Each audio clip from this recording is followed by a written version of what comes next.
جب نکاح ہوتا ہے، نکاح کے وقت جو سگنیچر سائن لیے جاتے ہیں تو کیا یہ ضروری ہے؟ دوسرا ساتھ ہی یہ کہ جو خطبہ پڑھا جاتا ہے تو کیا وہ خطبہ بھی ضروری ہے یا اس کے بغیر بھی نکاح ہو جاتا ہے؟ نکاح میں خطبہ پڑھنا یا خطبے کا ہونا تو سنت ہے. ٹھیک ہے. اگر نکاح میں خطبہ نہیں ہوا تو یہ نہیں کہیں گے کہ نکاح نہیں ہوا. ٹھیک ہے.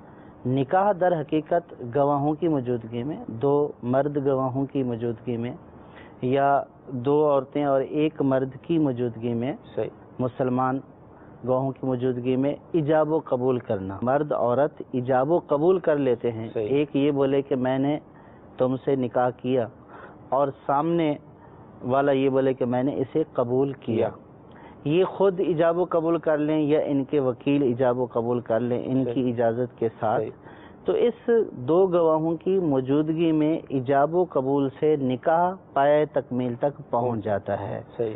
اب نکاح کا فارم بھرنا، اس کے اوپر سائن کرنا، یہ قانونی فارمیلٹیز ہیں کہ اگر آپ کو کہیں ثابت کرنا ہو کہ آپ کا فلاں عورت سے نکاح ہوا تو آپ ثابت یہ کر سکیں کہ ہاں بھئی یہ قانونی طور پر یہ ہمارے پاس ڈاکومنٹ ہے، ہمارا نکاح ہوا.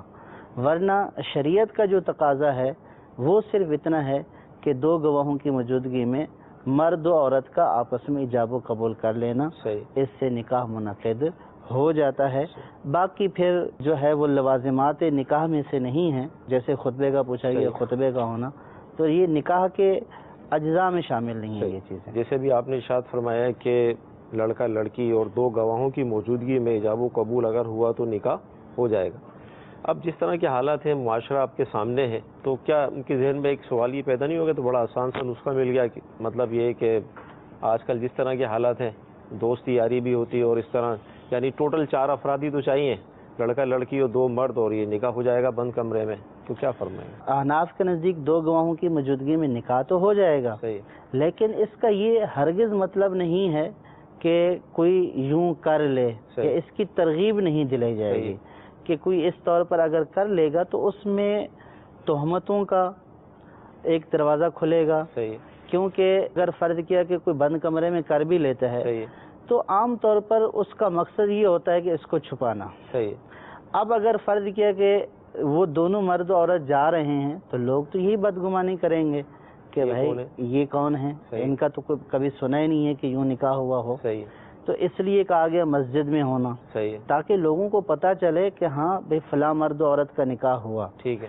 تو اگرچہ کہ شرعی تقاضے پورے ہو جائیں گے، نکاح بھی ہو جائے گا، یعنی گواہوں کے موجودگی میں کفو وغیرہ کی شرط پائی جا رہی ہے، لیکن یوں نہیں کہا جائے گا کہ ہر کوئی یوں کرنا شروع کر دے.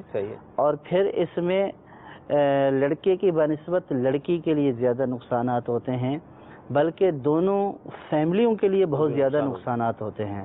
اور وہ ایسے نقصانات ہوتے ہیں کہ جس کا اندازہ جو ہے وہ عام طور پر لوگ نہیں کر سکتے. جب اس طرح کے مسائل سامنے آتے ہیں تو وہ بہت شدید قسم کے مسائل ہوتے ہیں. بعض اوقات ایسا بھی ہوتا ہے کہ جب اس طرح خفیہ نکاح کر لیتے ہیں، اب لوگوں کو چونکہ پتہ نہیں ہوتا ہے، گھر والوں کو پتہ نہیں ہوتا ہے، تو اس لڑکی کے رشتے آنا شروع ہو جاتے ہیں، حالانکہ اس کا نکاح ہو چکا ہوتا ہے. تو اب بعض اوقات یوں بھی دیکھنے میں آیا کہ اب اس نے کسی کو بتایا نہیں شرمساری کی وجہ سے، تو والدین اس کا دوسرا نکاح بھی کر دیتے ہیں، حالانکہ وہ تو پہلے کسی کے نکاح میں موجود ہے. اب تو نکاح ہو ہی نہیں سکتا. اب وہ نکاح نہیں ہے، بلکہ شرعی اعتبار سے تو وہ بالکل ناجائز اور گناہ والی بات ہو رہی ہے.